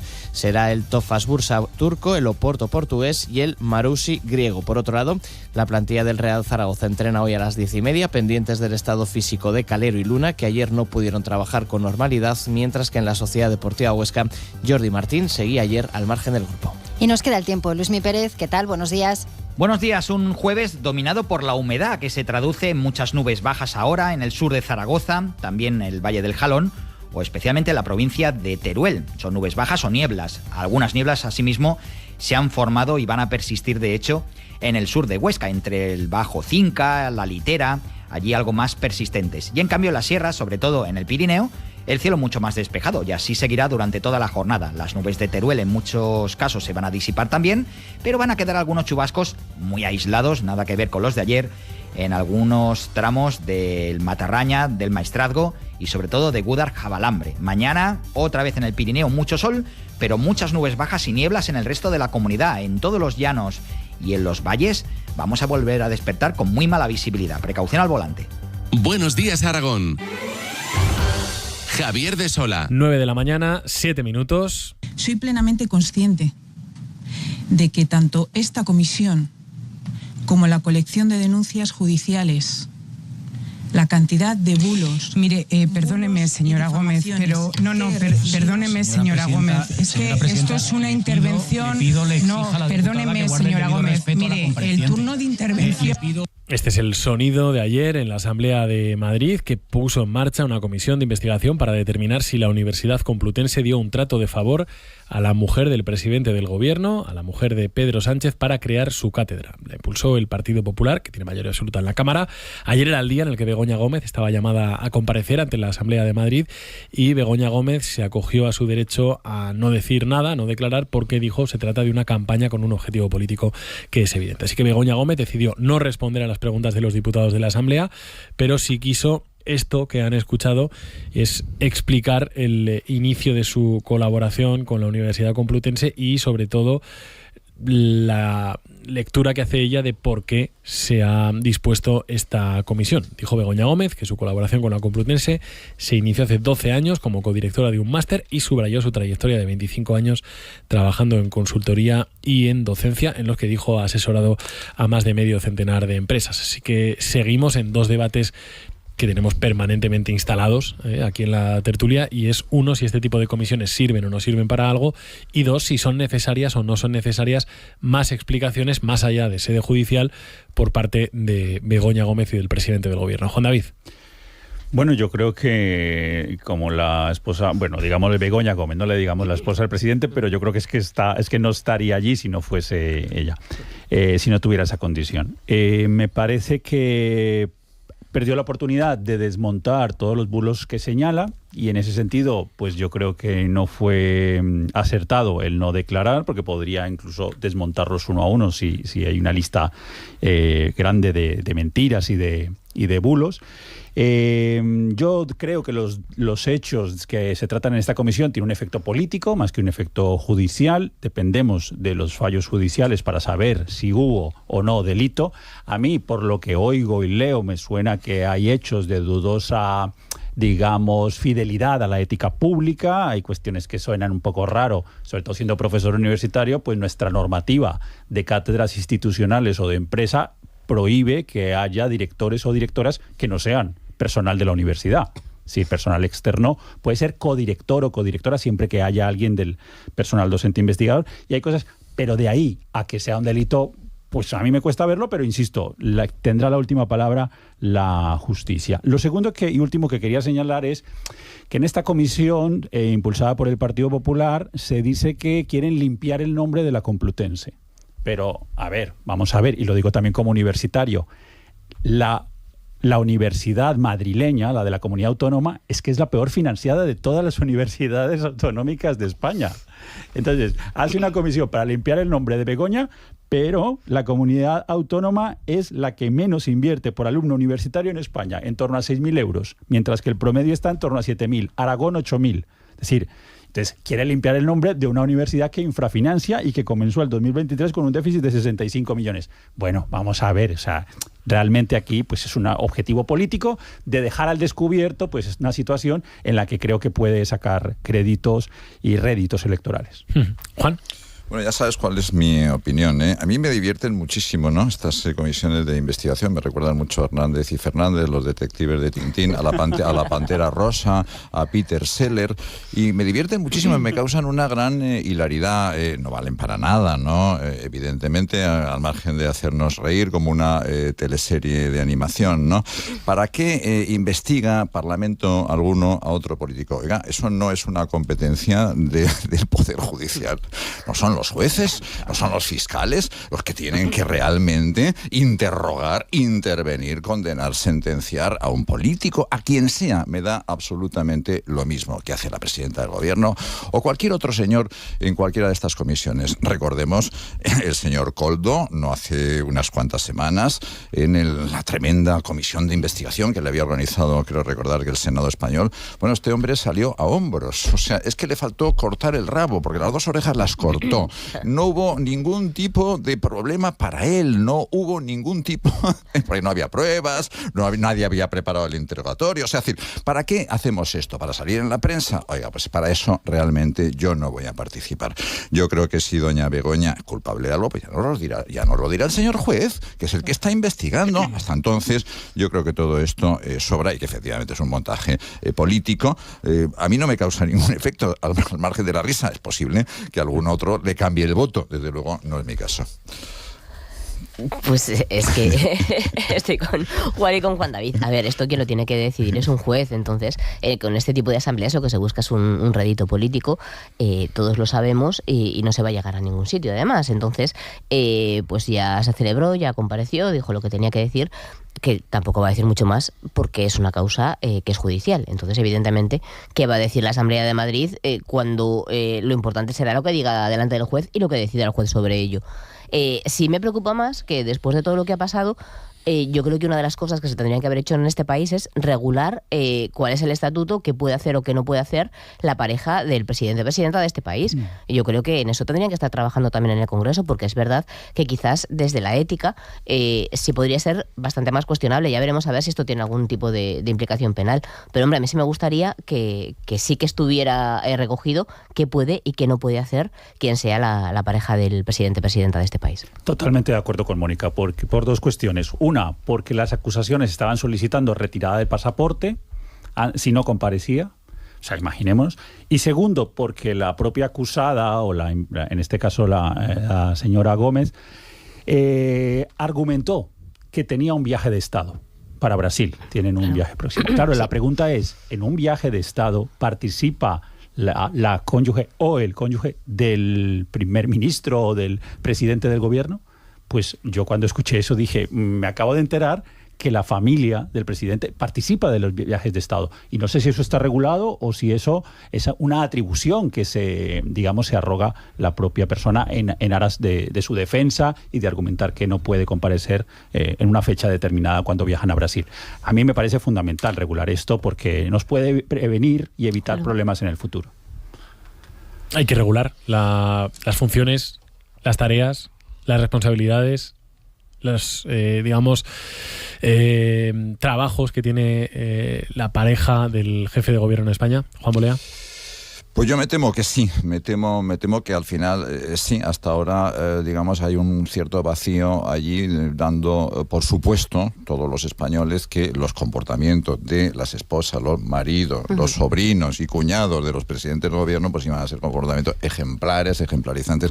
Bueno, cuando no es así o no ha sido así, pues evidentemente habrá que regularlo o limitarlo, incluso lo digo con gran pesar, porque creo que ahí también se puede estar machacando, iniciativas privadas, profesionales de personas como la propia esposa del presidente, que no tienen en principio por qué sufrir ningún tipo de merma, ¿no?, en su capacidad, en sus facultades personales, pero si hay un riesgo evidentemente de corrupción, de favoritismo, como parece que lo puede haber en este caso, pues evidentemente habrá que limitarlo o regularlo para siempre. Bueno, es verdad que teníamos esta semana una serie de asuntos que nos llevaban a los tribunales, esta semana y también las anteriores, que nos llevaban a los tribunales. También el caso de Rejón, que ya saben que se ha pospuesto por, en este caso, estar de baja la abogada de la acusación contra Rejón, de Elisa Muilá. Todo, claro, en definitiva ha quedado bastante empañado por las consecuencias de la DANA, ¿no?, en la Comunidad Valenciana. Así que, bueno, vamos a ver cuál es el discurrir que tienen todos estos asuntos. Hay un tema más que también ha sido protagonista estas últimas horas y por el que aprovecho y os pregunto, luego lo comentaremos seguramente en la tertulia internacional con Enrique Serveto y con Eduardo García, pero bueno, os lanzo ya una primera idea para ver qué os parece a vosotros. con el auge, y hablamos de política internacional, con el auge de Elon Musk en el gabinete de Donald Trump, hay algunos medios de comunicación que se están saliendo de Twitter, de alguna manera en señal de protesta por toda la gestión que se está haciendo de la información a través de esta red social. No sé qué os parece, si consideréis que va a haber un movimiento de alguna manera de rebeldía en contra de estas políticas que se han decidido llevar a cabo en Twitter, Juan David. Será un movimiento de rebeldía minoritario, porque enseguida las que dejaron de pautar publicidad en la red social X, antes Twitter, ahora están volviendo. Y todas las acciones de las empresas de Musk están cotizando al alza, con lo cual es que imaginaros, o sea, que en el gobierno haya propuestas de regulación que probablemente pueden favorecer a las empresas. Ya lo dijo, le parece que es muy restrictiva la normativa relacionada con la seguridad de los peatones y conductores en los coches que van, digamos, con mecanismos automatizados, es decir, sin conductor. ¿Puede tener conflicto de intereses el presidente de Tesla? Obviamente, aunque eso corresponderá al Parlamento, pero hay una iniciativa legislativa que depende del gobierno. Una de las claves, en los recientes premios de economía, que es Robinson y Acemoglu, tienen un libro muy interesante que se llama ¿Por qué fracasan las naciones? Y compara México con Estados Unidos. Y dice que una de las claves es que Estados Unidos ha logrado tener un marco regulador que permite el libre mercado, regulando la competencia y evitando el monopolio, mientras que en México los marcos reguladores han permitido una gran, digamos, corrupción y muy pocas empresas que son dueñas de casi todo. Bueno, pues que eso va a cambiar. Eso está cambiando ya. Cuando los magnates empresarios llegan al poder, es muy probable que esos marcos reguladores, que ya de por sí para Europa son hiperliberales, hagan marcos que son muy flexibles y que obviamente favorezcan a empresas que están dentro del propio gobierno. Así que, bueno, el panorama es tan interesante como aterrador. Mucho miedo da todo esto. Nos preguntabas hace unas semanas, Javier, por nuestro pronóstico. Yo me manifesté muy a favor de Kamala Harris, sí, y me equivoqué. Una pena porque, hay que respetar evidentemente, ¿no?, el voto de tantos millones de norteamericanos que han votado republicano. Eso, por supuesto, por delante, pero da mucho miedo estos republicanos. Cuidado, que ya no son los de antes. Trump no es un republicano, no es un político, es un plutócrata, es un dictador. Cuidado. Tiene todas las, todos los vicios, y el amigo Musk va por ese camino. Va a ser el próximo candidato republicano, Elon Musk, eso está absolutamente cantado, es un Trump 2. Y mientras tanto, pues va a arrimar el asco a su sardina, beneficiar a sus múltiples empresas. Es un hombre que tiene un poder prácticamente omnímodo, que da mucho miedo y al cual no conocemos. Porque ¿quién es Musk? ¿Quién es de verdad? ¿Es un demócrata? Vamos terminando. Sonrisas, ¿no? Vamos a terminar la tertulia con algo, por fortuna, un poco más amable. Decíamos que a las 10:30 de la mañana se presenta el anuncio del sorteo de la Lotería de Navidad. Así que saludamos a María Eugenia Puertas, presidenta de ANAPAL, la Agrupación Nacional de Asociaciones Provinciales de Administraciones de Lotería, y responsable de la administración número 57 de Zaragoza. Señora Puertas, ¿qué tal? ¿Cómo está? Muy buenos días. Hola, buenos días, muy bien. ¿Cuánta lotería para el día 22 ha vendido usted? ¿Mucha? Mucha, todo lo que he podido. ¿Más que otros años, menos o igual? A ver, pues el objetivo este año es por lo menos superar las ventas récord del año pasado. El año pasado fue el mejor año de la Lotería Nacional, de Navidad. Sí. Entonces este año se va a intentar superar los 3.300 millones que se vendieron el año pasado. 3.300 millones. Claro, digamos, ¿el gran empujón de la venta viene ahora o se ha producido ya, señora Puertas? A ver, al principio de la campaña hay un buen impulso, sobre todo en la zona de las costas, de pueblos. El verano pues es muy bueno, se paraliza luego un poquillo, y es ahora ya otra vez cuando empieza otro empujón hasta el final de la campaña. Este último mes es mes fuerte, por tanto, ¿no?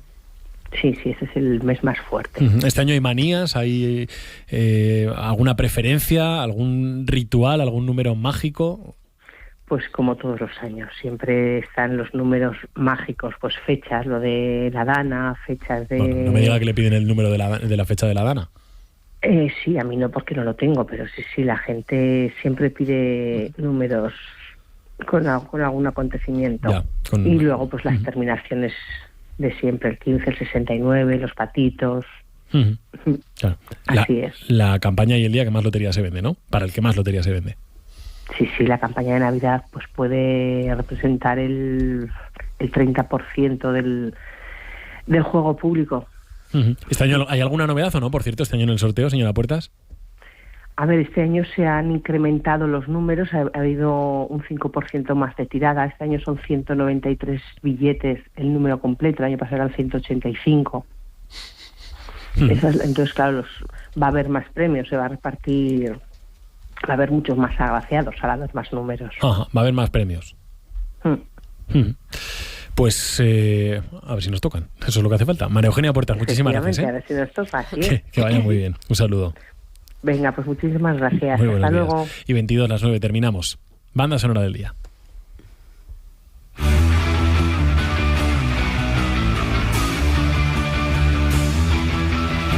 Nací en un día de enero, en épocas de Echeverría. No era gente de dinero, tampoco era de familia. De entre desaparecidos, jóvenes y confundidos, a ellos no les ayudaron, solo se las arreglaron. Luego de criar a los críos vino un tal López Portillo. Según esto muy leído, muy soberbio y engreído. Como un perro les dijeron que defenderían al peso, pero el perro era un sabueso y quería robarse ese hueso. Casi del mismo perfil, también de filas del PRI. A jodernos por 6 años vino un tal de la Madrid. Ha elegido esta mañana Juan David Gómez Quintero. Juan David, ¿qué has elegido y por qué lo has elegido? He elegido uno de los últimos lanzamientos del grupo mexicano Molotov, que se llama No Olvidamos.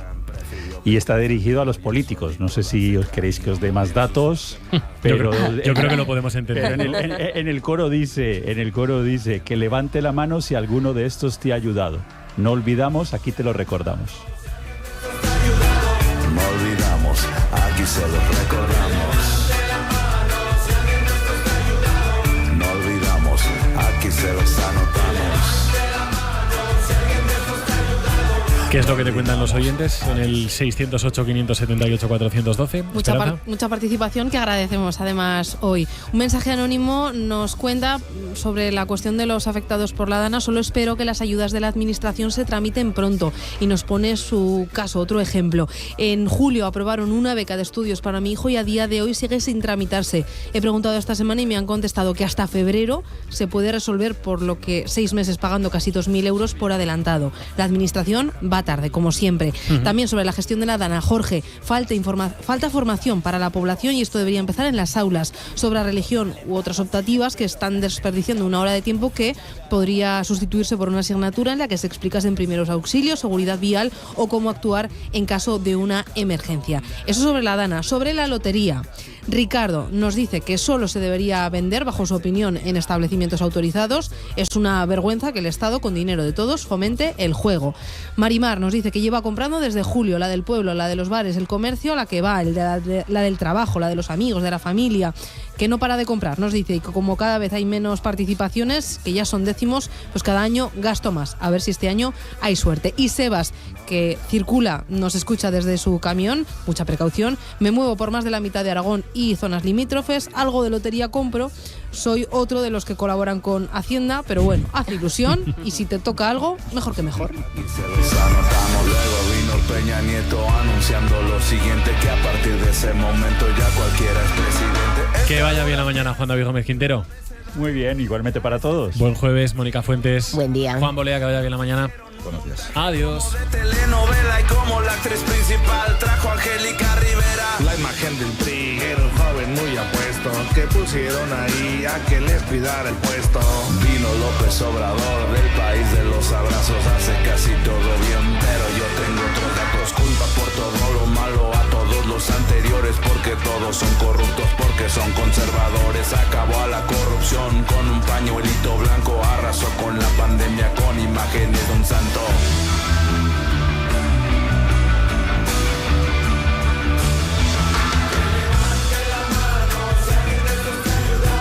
No olvidamos, aquí se los recordamos. No olvidamos, se los anotamos. No olvidamos, aquí se los recordamos. No olvidamos, se los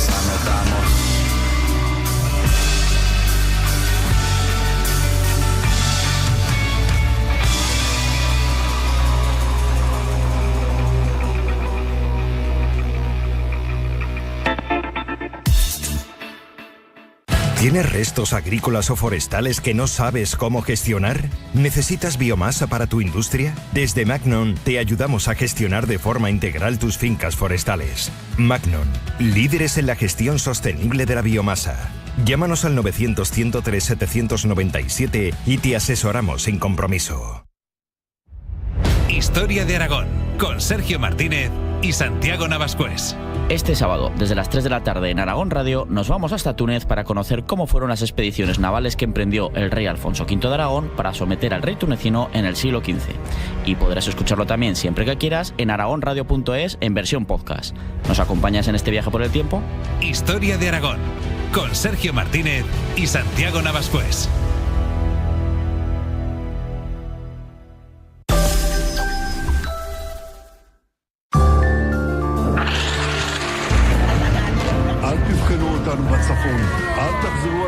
We will make America great again. God bless you and good night. Is always worth fighting for. And that's the fight we are in right now. Ukraine wants peace. Europe wants peace. Who is the only one who wants war? Putin will fail and Ukraine and Europe will prevail. La Sayona se espichó y el viejito se enconchó. Sayona espichada. ¡Viva la libertad, carajo! ¡Viva la libertad, carajo! Arranca la Navidad el 1 de octubre. Llegó la Navidad con paz, felicidad y seguridad. Estamos ya en el tiempo de análisis de la actualidad internacional, la tertulia internacional de esta mañana con Eduardo García, politólogo, descifrando la guerra. Eduardo, ¿qué tal? Muy buenos días. ¿Qué tal, Javi? ¿Cómo estáis? Y con Enrique Serveto, corresponsal de ABC en Bruselas. Hola, Enrique, ¿qué tal? Muy buenos días. Buenos días a los dos, a Edu y a ti. ¿Qué tal, Enrique? ¿Cómo está la mañana por allí, por Bruselas? Aquí, pues mira, ya hemos entrado en ese periodo del año en el que las horas de sol se miden en minutos, porque creo que no he visto el sol. Bueno, creo un ratito ayer por la tarde, creo unos minutos me dio aquí, pero no. Ya. ¿Qué tal lo lleva la gente esto, Enrique? Porque aquí yo creo que en cuanto tenemos unos cuantos días de niebla, de estos que no vemos el sol, 4 o 5 días de niebla nos llevamos las manos a la cabeza, pero allí igual está muy normalizado y a la gente no le afecta, ¿o sí? No, aquí claro, aquí está el tema con la vitamina D, porque se necesita la luz del sol para absorberla.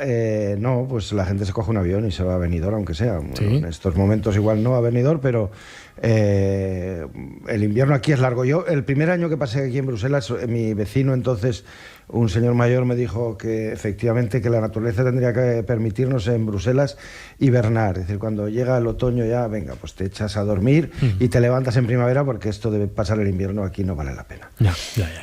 Bueno, vamos. El problema es que aquí están pasando cosas, claro. Sí, no, desde luego. ¿Esta mañana qué cuentan los periódicos por allí, Enrique? Bueno, depende de qué periódicos mires, pero efectivamente está todo el mundo así un poco mirando a ver qué va a pasar con la comisión, qué va a pasar con Teresa Rivera. Es un poco más que un problema hispano-español ya, o sea que está entrando un poco en la corriente política y luego además porque forma parte de un pacto. O sea que digamos que está vinculado con otros nombramientos y de momento ese es el tema. El otro, claro, pues es el tema es Trump, todos los nombramientos que ha hecho o que ha dicho que va a hacer. Y luego pues el tiempo. Claro. El fin de semana además lloverá. ¿Tú qué es lo primero que has leído esta mañana cuando te has levantado, Eduardo? Bueno, muchos nombramientos en el gabinete de Donald Trump. Está siendo muy rápido. Normalmente Trump no es tan ágil a la hora de nombrar. Bueno, ni Trump ni ningún expresidente de Estados Unidos no es tan habitual tantos nombramientos relevantes tan rápido cuando todavía quedan en torno a 2 meses, más de 2 meses de hecho, para que Trump asuma la presidencia. Ya van saliendo nombres propios, nombres importantes, nombres que nos confirman que Trump no solo va a ir en la línea en la que pensábamos, por ejemplo en asuntos migratorios o en relación a China, en relación a América Latina, a Europa, Ucrania u Oriente Medio, sino que incluso dentro de esos nombres está nombrando a aquellos que son más línea dura, lo que se llaman halcones. Entonces, pues sí, cada país tiene un poco las noticias. En América Latina, por ejemplo, se habla de temas nacionales, pero lo cierto es que una de las grandes noticias en estos días están siendo esos nombramientos de Donald Trump.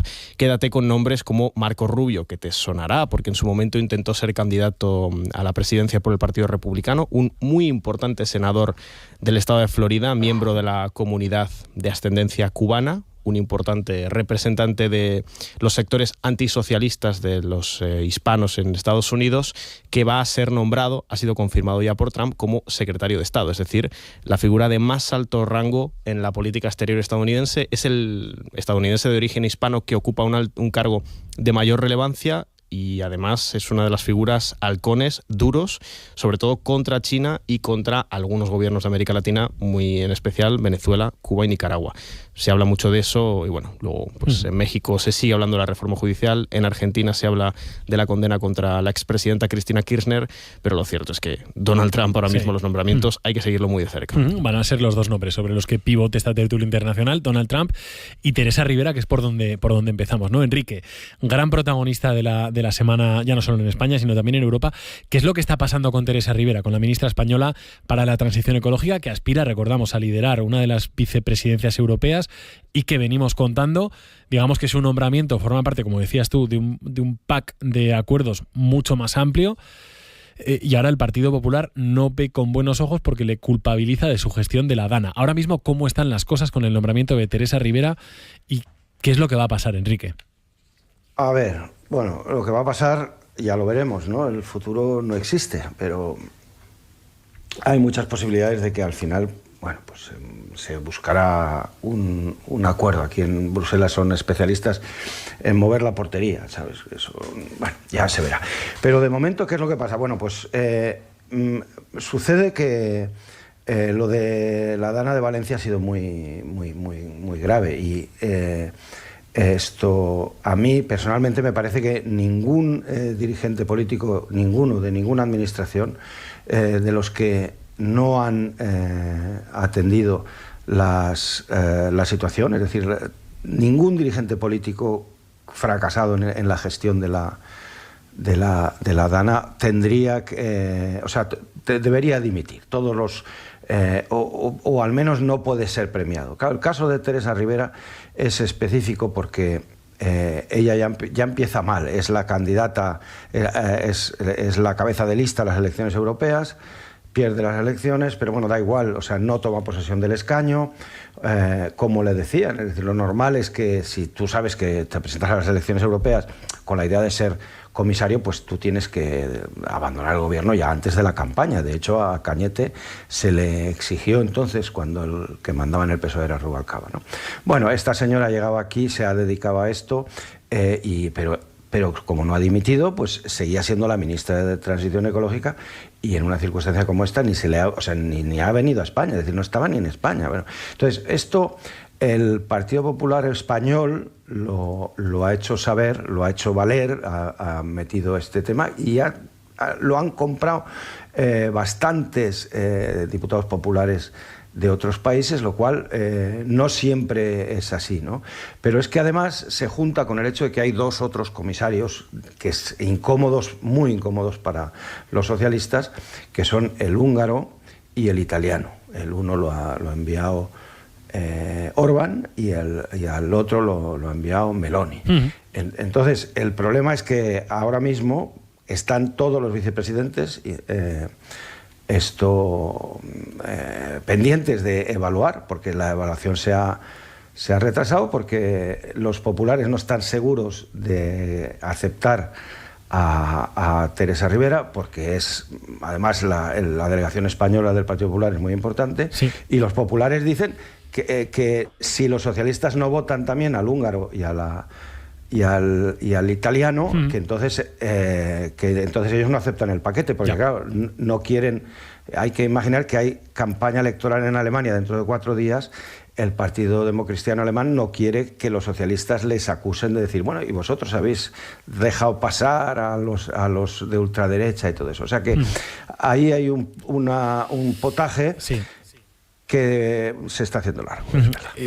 Os pregunto a los dos, Eduardo, empiezo por ti. ¿Veis motivos como para que no prospere la candidatura de Teresa Rivera? ¿Creéis que hay fondo suficiente como para que no prospere? Bueno, al final la Comisión Europea históricamente ha sido un espacio en el que los distintos países y en especial, en particular, los distintos gobiernos toman posiciones y además incluso es un puesto después para la promoción de la política interna. Desde luego España...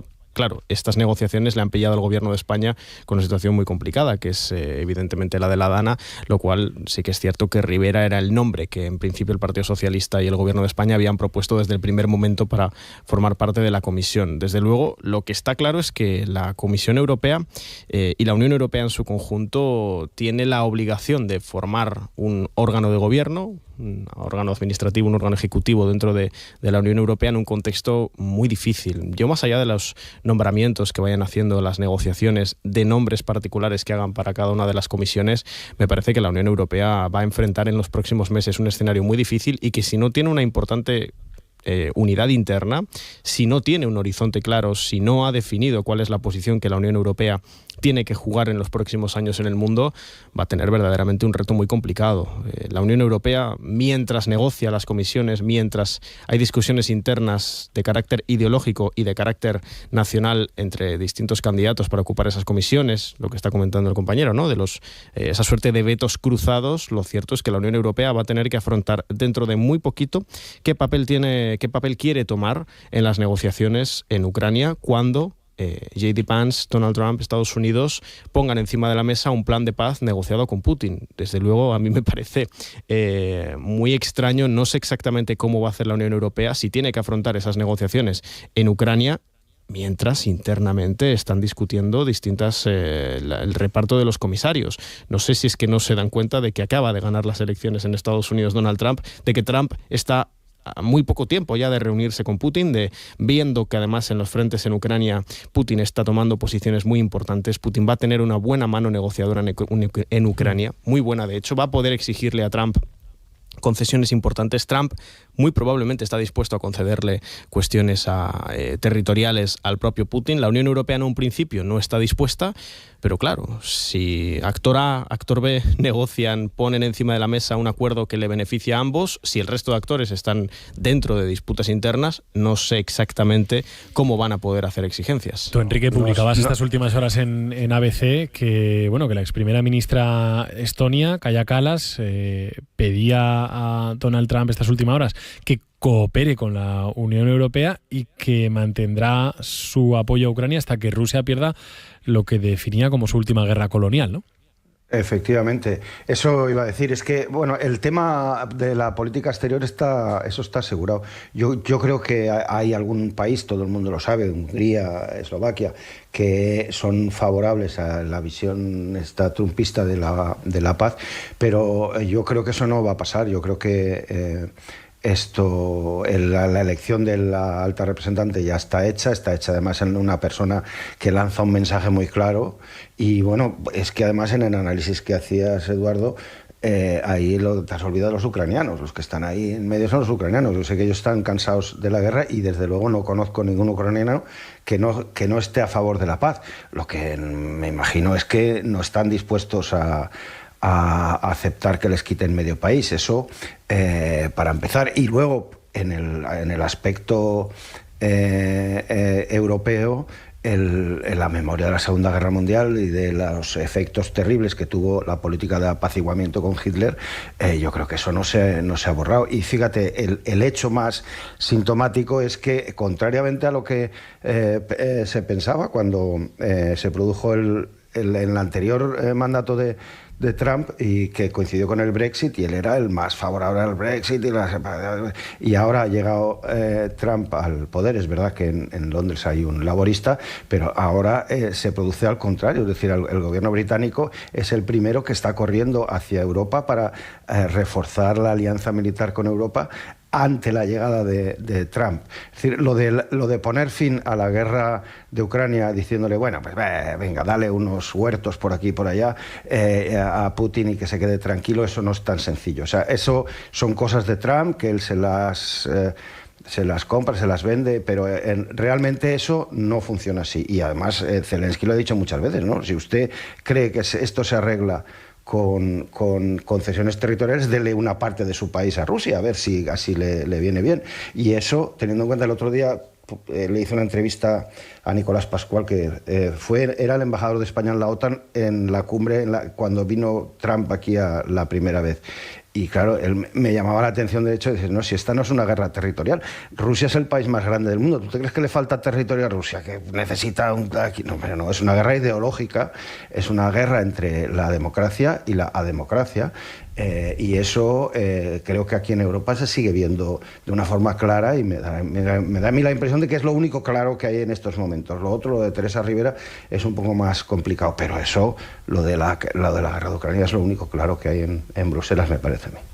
Sí, el problema es que las guerras no tienen tanto que ver con lo que los distintos actores quieran hacer, sino con lo que los actores puedan hacer. Ucrania es un actor absolutamente dependiente financiera, militar y logísticamente ahora mismo de los Estados Unidos. Si Estados Unidos corta el grifo a Ucrania, como Trump quiere hacer, y de hecho es un arma negociadora que tiene Trump, no en relación a Putin, que con Putin va a ser capaz de llegar a un acuerdo, sino en relación a la propia Ucrania y sobre todo a los actores europeos a los que va a tener que convencer de ese fin de la guerra que Trump promete para el primer semestre del año 2025. Y lo cierto es que si Estados Unidos corta el grifo a Ucrania, no hay mucho más que pueda hacer Europa. Europa no puede hacerse cargo del apoyo financiero que ya está brindando a Ucrania, del apoyo militar que ya está brindando a Ucrania y además hacerse cargo de lo que Estados Unidos dejará de aportarle a Ucrania, en un contexto en el que, primero, Europa no tiene una industria militar capaz de hacer frente a lo que dejaría de aportar Estados Unidos y además Europa no tiene capacidad de disuasión propia. Nunca la ha tenido. Históricamente, como estados que se han puesto bajo el paraguas de Estados Unidos aceptaron que sería Washington quien defendiese los intereses militares europeos y como no tienen autonomía estratégica en lo militar, no tienen tampoco capacidad de disuasión en ninguno de los ámbitos militares.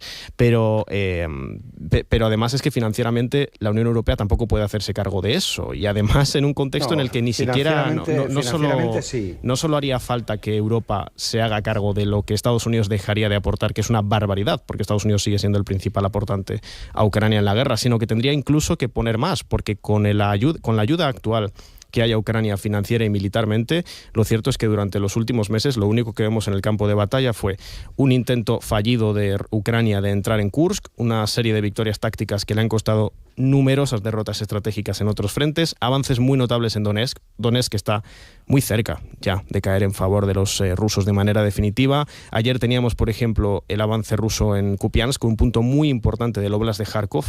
No sé exactamente cómo va la Unión Europea, puede decir misa, puede decir no, es que nosotros queremos que Rusia pierda la guerra.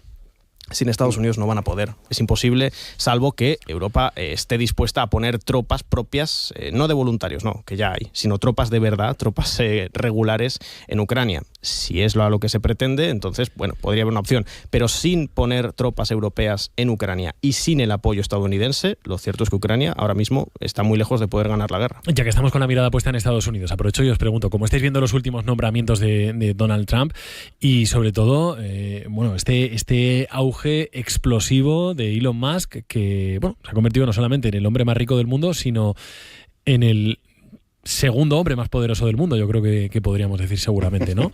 Enrique. Y pronto el primero. Y bueno, eso es lo que aventuraba Juan Bolea en la tertulia, que ha dicho que tiene clarísimo que es el sucesor de Donald Trump.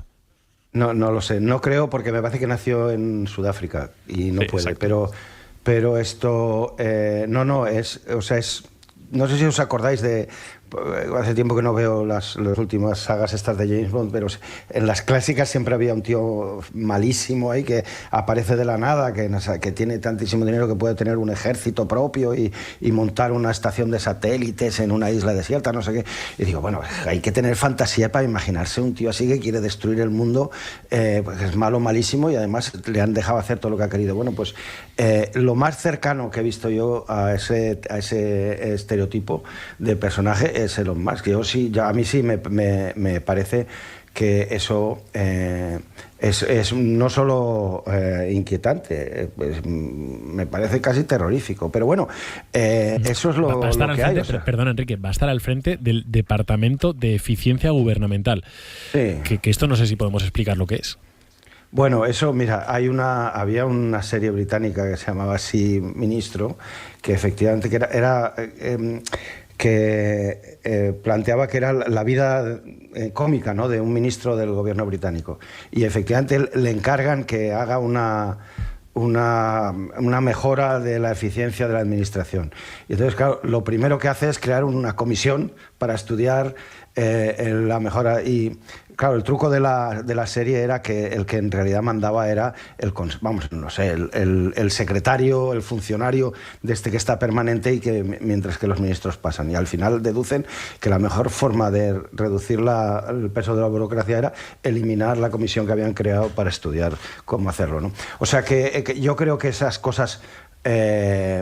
bueno, pues no sé, alguna cosa inventará de digitalizar estas cosas, pero la mayor parte de estas decisiones yo me las tomo en serio, porque Trump es Trump y va a tener el poder de hacerlo, pero vamos, o sea, los personajes que ha elegido, el periodista este de la Fox, que sí tiene experiencia militar, pero bueno, yo no estoy muy seguro qué es lo que puede hacer al frente del Pentágono, sinceramente. Lo de Marco Rubio, esto, bueno, tiene una vertiente, digamos, más española, porque es la primera vez que hay un secretario de Estado hispano.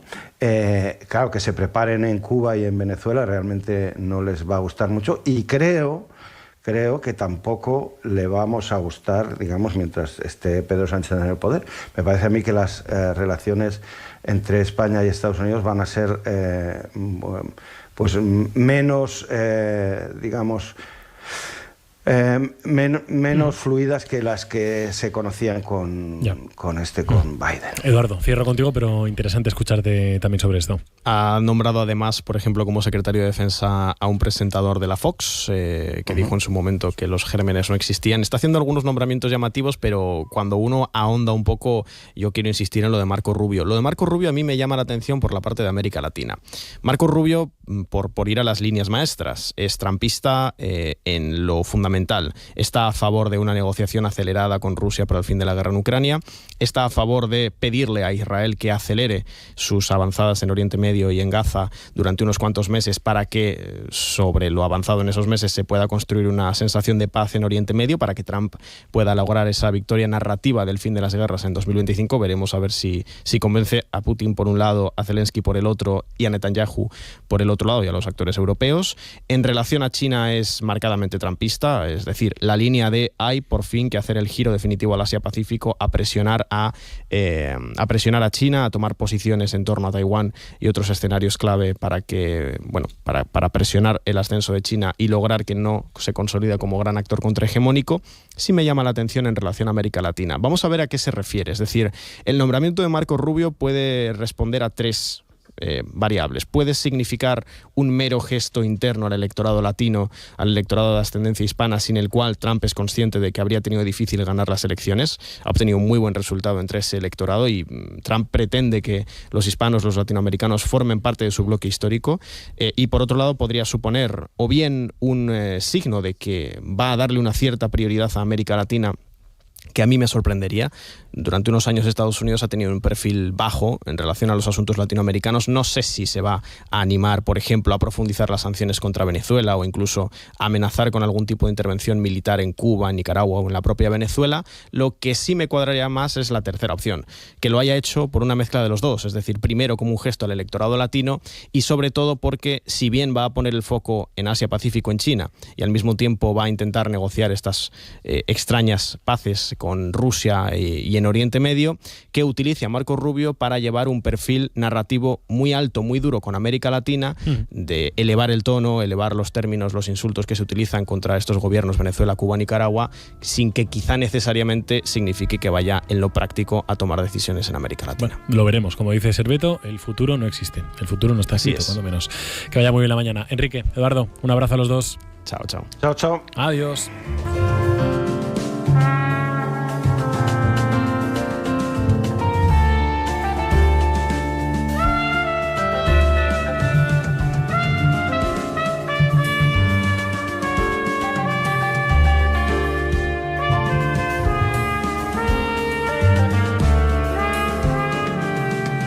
Contrainformativo con Juan Luis Saldaña.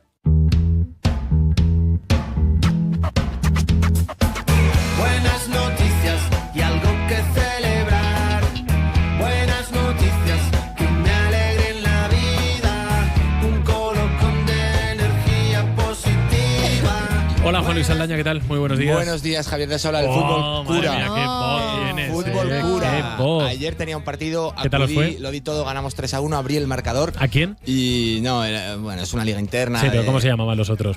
Los otros, pues, es que no tengo. No les me pongo digas nombre. que eres el típico que hace como que no sabe ni con quién juega, que va tan sobrado. No les pongo nombre, sí, ahora te lo digo en serio. Pero es, bueno. es una derivada del no les pongo cara de ayer. Exacto, no les pongo cara, ¿Cuántos les pongo puntos nombre. fantasy te llevaste ayer? Ayer no nos daban puntos fantasy, No os daban pero puntos puedo fantasy. anunciar que la semana pasada merecí estar en el set ideal de la competición. Muy bien, bien hecho. Bueno, bien venga, hecho, vamos, bien vamos hecho. a lo que estamos. Tienes voz ya como para cantar tranquilamente el número de la lotería, ¿eh, Saldaña? Sí. 2.421. Sí, puedo. Traigo soluciones para el problema de la vivienda, el contrainformativo, siempre pensando en el servicio público. Tú me subiste el alquiler cuando no trabajaba, cuando más frío hacía. Tú me diste la espalda. Dale, morena. Tú me subiste. Alquiler por 0,88 euros al año. ¿Cuál es el truco? Pues irte a Fuggerhai en Augsburgo, a 1 hora de Múnich, Alemania, y ahí te cuesta 0,88 pavos en unos A2 bastante buenos. 0,88 el año, o sea, 0,07 el mes. Es una idea de un señor que se llamó Jakob Fugger, que estaba forrado en 1521 y dijo: voy a hacer unas casas para gente pobre y van a ser unas casas bien bajas. Y son como unos A2 de aquella época, a dos aguas muy bonitos, con vegetación y tal. Y sigue manteniendo el precio. El precio no cambia. ¿El precio no cambia? El precio no cambia. ¿De Entonces verdad? te cuesta 0,07 céntimos el mes, o 0,88 el año, y a cambio tienes que hacer alguna cosa. Por ejemplo. Ah, bueno. Bueno, A ver que recoger, empezamos, que yo estaba ya preparando la maleta. limpiar, rezar una confesión de fe y una Ave María por el fundador y su familia. Bueno, esto lo podemos hacer, ¿eh? Sí, todo asumible. Si nos paga el alquiler. Luego regresar a casa y cerrar las puertas antes de las 10. Si llegas un poquito más tarde, te puede costar como 0,60. O sea que igual lo puedes pagar. Bueno. Sí. Si te vas de juerga por ahí. Y bueno, hay iglesia, tienes sacerdote, pero no te exigen más que eso. Rezar por el fundador y tal. Entonces, bueno, si consigues casa allí es un chollo. Es bastante asumible. Es un lugar de visita. Un lugar interesante que la gente va por curiosidad. 200.000 visitantes anuales tiene. No me ¿Qué me dices? Como toda ciudad. Sí, y la misma cifra por ahí va. ¿Eh? Sí. Y la lista de espera, pues eso, debe ser larga para poder entrar ahí, porque si no ya me dirás tú. Ya. En Aragón 9,3 euros el metro cuadrado. Bastante peor. Echáis cuentas y ved si estáis pagando lo que debíais o no. Bien, Bueno. me ha apetecido ir. Os lo digo en serio. Normal. Igual me Sí, planto sí. allí de curiosidad. Claro que sí. Sí, no.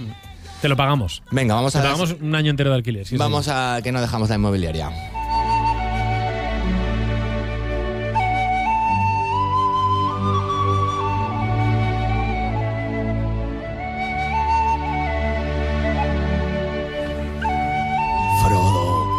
La aldea Hobbit está en la Sierra de Gredos. Unos emprendedores, cuando empezamos con unos emprendedores, han montado unas casitas como la aldea Hobbit. 3, ni una ni dos, 3 casitas con tejado vegetal, jardín, bañera nórdica, exterior, y lo están petando. A 38 kilómetros de Yuste, a 1 hora y pico de Madrid, en la Sierra de Gredos, y bueno, están teniendo su éxito. Se parece bastante a lo de la película, pero no hay que ir encorvado como va Gandalf. Puedes ir tieso, que siempre... Es de altura normal, sí, altura es media. Una altura media, que habría que discutir cuál es la altura media. Me ha dado por pensar si en Aragón tendríamos también paisajes. Claro que sí. Y yo creo que sí, ¿verdad? Sí, seguro. Los Pirineos, Riglos, Monasterio de Piedra, la Sierra de Albarracín, Monegros, el Anillo de Sallent, hablando de anillos, en fin. Y luego para Mordor también tendríamos, y para Orcos también tendríamos. Sí, de todo. Sí, se me ocurren. ¿Por ejemplo? No, lo vamos a dejar ahí. Los orcos salen por la noche, es cuando te brilla la espada. No vamos a decirlo más. ¿Me da para otra? Sí. Venga, pues un truco para ser feliz. Pero muy rápido, ¿eh? Muy rápido. Para mí tú eres mucho más valiosa que el oro. El truco para llegar a los 105 años, lo ha dicho la señora Carlin Higgins, que vive en Reino Unido y tiene eso, acaba de cumplir 105 años. El mensaje es: bebe mucha Guinness y no te cases. Ya está. Con esto está cerrado. Fantástico. Cada uno que lo tome como quiera. La señora Higgins, que has dicho que tiene 105 años. 105 años. O sea que la señora Higgins escuchó nacer la radio. Exacto, sí, escuchó nacer la radio de una forma regular en España.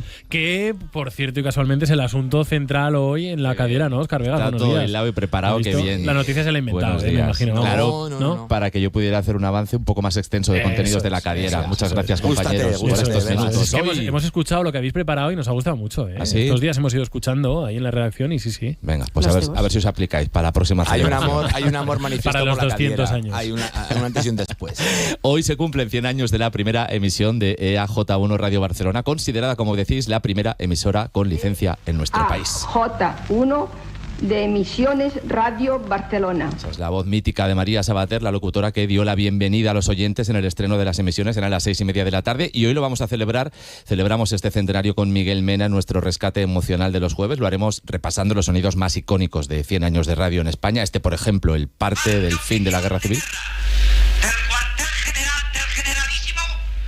Correspondiente al día de hoy, 1 de abril de 1939. Este otro es el sonido de las radionovelas. Se lo suplico, doctor.